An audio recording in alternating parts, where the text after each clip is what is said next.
Boy, I love first movie concept Camaro Deluxe Class Bumblebee.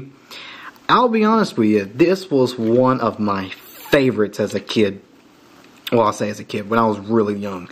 When I first got into Transformers, it was in the movie line. Like I said in my last video, the movie was the thing that got me into Transformers in the first place. His head just fell off. Oh, lovely. How beautiful. And that just kind of shows what I'm about to point out. As you can tell, this figure is in rough shape. I colored him. This is something I always do to a lot of my Bumblebees. Like, you can go look at almost every one of my Bumblebee figures. I did this to almost all of them. I painted their windows black because I always thought the blue windows looked ridiculous on this paint job. I wanted it to look more like a real car, so I always painted these windows black. And this was the first one I ever did it to, and it's kind of clear. I also hated that these stripes were just straight stripes. They didn't have those little, they didn't have the pinstriping around the stripes. So I went and took the liberty to do it myself. And then they released the Platinum Edition that had those stripes on it. I was really upset when that came out. Also did all that, and I painted the little hubcaps in the middle black, and I painted this little thing black here. I painted on the, I think the taillights were already painted. I painted on the license plate. I tried to paint on the Chevy a little bit. It didn't quite work. And the paint job on this is just sloppy in general. And due to the fact that the whole figure is just in shambles, you'll see exactly what I'm talking about, like the head popping off super easily. Other than that, you know, other than his paint job, the toy itself is actually in really rough shape. Like some of the clips are broken, you know. It doesn't really hold together like it used to. So I went and got his brother, Cliffjumper. Oh gosh, I cannot tell you how happy I am to have this thing. Because I remember wanting this as a kid, because when this came out, this was actually in this condition already. Because like I said, this was one of my favorites. I played with this thing like crazy. And when I saw that the repaint came out, I wanted it because I wanted every version of that toy. I never did get any of the repaints, unfortunately, because there was actually, I think there was like 2 or 3 different repaints, at least in the first movie toy line of this mold. This mold was done so many times, but at least in the first movie toy line, I think it was only repainted like 2 or 3 times, and this was one of them. This was the main one I wanted because it was actually a different character. I absolutely love the red. Now, that's one reason I liked it, because I really think the Camaro looks really good in this red. It just looks really nice. I really like, just, it all fits together really lovely. I forgot how nice this mold actually was when it was in, you know, in relatively good condition. I really love the detail work. There's a little bit of a paint flaw right there. I did not do that. I have not painted on this at all. This is fresh out of the box. That's just a little defect on it. But yeah, really nice. It rolls around beautifully. I just, man, love these guys. Like I say, these are some of my favorite deluxe figures from the first movie. And some of my favorite deluxe figures just in general. Don't know why I like these guys so much. I didn't even like Bumblebee that much in the movie. I just really liked his toys. I'm not one of those that goes and tries to get every Bumblebee ever, and I do think Bumblebee is the most overrated character in Transformers, but I do like his toys. Which are really nice. Let's actually go ahead and get him transformed. The transformation is always sort of one of my favorite, yet least favorite aspects of him, because his transformation was really fun, yet really awkward at the same time, if that made any sense. It works, but it's a little bit cumbersome. It's far from a flawless figure. He does have his issues. Like he's almost the bare definition of a shell former. And yeah, I mean, he's really, and transformation really is not that difficult. It's just odd. It's a pain in the butt going back into car mode, though. I will say that much. Go ahead and lift these up. I learned from my mistake to go ahead and lift these up first, because of the simple fact that I used to just fold them down without clipping those off, and I actually broke the clips on those. So I always need to bring these shoulders out like that. Bring those around.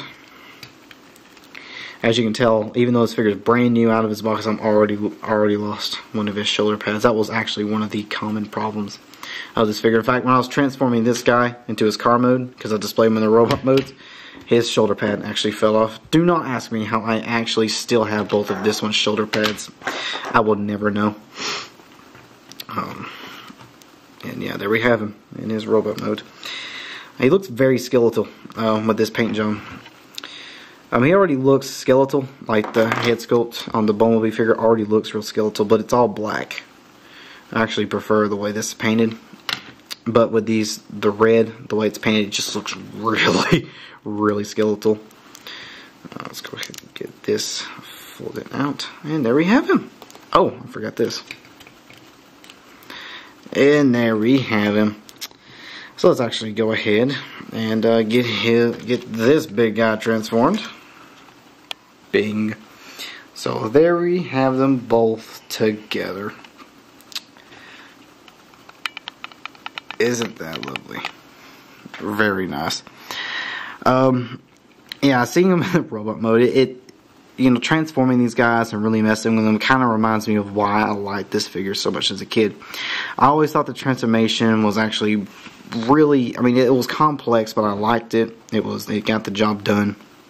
And the robot modes are actually really, really nice. I don't know. This figure is one of those things that many people had mixed feelings for. Some people loved them, other people really didn't like them all that much. Me personally, I loved these. These were some of my favorites. I just really liked the way they looked. I feel like their looks had something to do with it. But I mean, the articulation works. They got really good movement in their waist. Their waists are a little weird. They kind of do that. Their legs can go forward, back, and go out from the body. Really good, decent knee. Their feet can go forward and back. The arms, you know, are pretty. They got a decent amount of movement in them. They can bend at the elbow. They can rotate at the elbow. They're really stiff, so I'm not really going to bother too much with that. His hands can rotate as well. His head, you know, can rotate. They're very expressive heads. They can look up, they can look down, and all that stuff. The weapon is really cool. It can either be a knife or a blaster. Really like that. Yeah, I just really like this figure. I love its design. I like the transformation. I love this Cliffjumper's paint job. Many people don't really care much for the Allspark Power paint jobs, mainly due to the use of Allspark Blue. But I actually kind of like the use of Allspark Blue because they used it pretty sparingly. They didn't use way too much of it. They used a little bit in his waist here. There's a little bit of splash on his arms. I think that's all they used. In the pictures, they show some here on his kneecaps. I actually really wish he had those. I also wish he had some paint right here on the tip of his toes, which, I don't know. If really the only thing that I can kind of see people not liking is the fact that all this useless gray instead of like a darker black. The gray does look really dull. Really the only flaw that these figures have is the fact that the transformation back into vehicle mode is a nightmare because these are shell formers. I mean, these are the bare definition of shell formers. They are really stubborn to transform back into car mode. And on top of that, the other real big problem, other than all the kibble that they do have a lot of kibble. Oh, look at all that. The other real main problem that I have with them is the shoulder blades, or the shoulder pads, fall off way too easily. It's almost impossible. If you ever buy one of these used, it's almost impossible to find them still with these little shoulder pads. They almost always fall off. Like, they fall off really, really easily, and they pretty much fall off every time you transform it. Like I said, I still don't know how I still have the shoulder pads to my Bumblebee. I was actually really surprised to see that I still have them. I pulled them out and I saw all that, and I'm like, how do I still have those? Even though my Cliffjumper, who's brand new, I literally only had them maybe a week, and I'm already lost one of them.